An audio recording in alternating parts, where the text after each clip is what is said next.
Good day. What I am about to discuss is something interesting that as individuals are failed to comprehend, actions and the way we talk.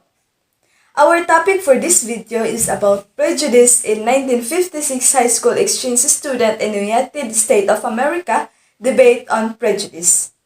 At the beginning of the video, the four students from different countries we have Japan, Indonesia, United Kingdom, and Philippines who asked to define the definitions of what prejudice mean. All of the answers are quite very good, but one of very articulate and eloquent one was Contreras. So what is prejudice according to him? When a person loses track of the dignity of human soul and begins to judge others not on the basis race, creed, economy, status, that is prejudice. Yuriko Kunishi from Japan and Ratnati Iskandar Dinata from Indonesia responds to Raul Contreras' statement. If somebody distinguishes between two white men, it is not prejudice. But if somebody distinguishes between a white man and a colored man, it is prejudice. Feeling of hate for people was a group or as an individual to other people. When asked whether they would admit to having any prejudice, Contreras' answer was quick and straightforward. He said he was prejudiced against Japanese not to the point to hate. He clarified because of how Philippines suffered during World War II. He said, I was too young to understand what happened during that times, but I think what my relatives and friends and the people who are witness to that unfaithful occasion, they just more than justify the fact. I think it's justified for me to feel the same way because I know the people suffered very much under the rule. He said his prejudice started to fade but began brewing again when Japan stubbornly refused to pay the Philippines reparations.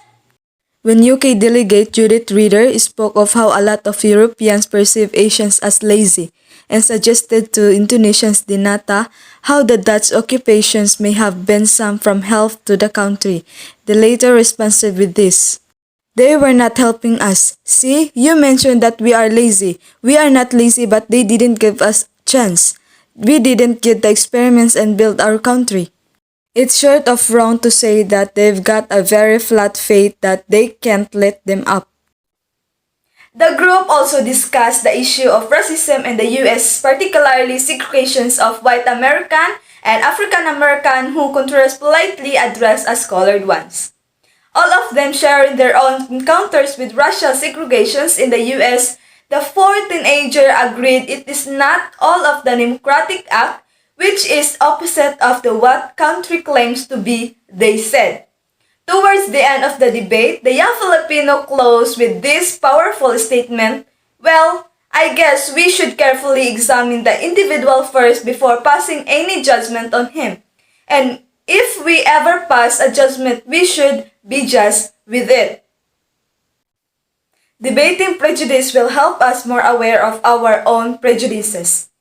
I think we are learning to hate government or rule instead hating nation.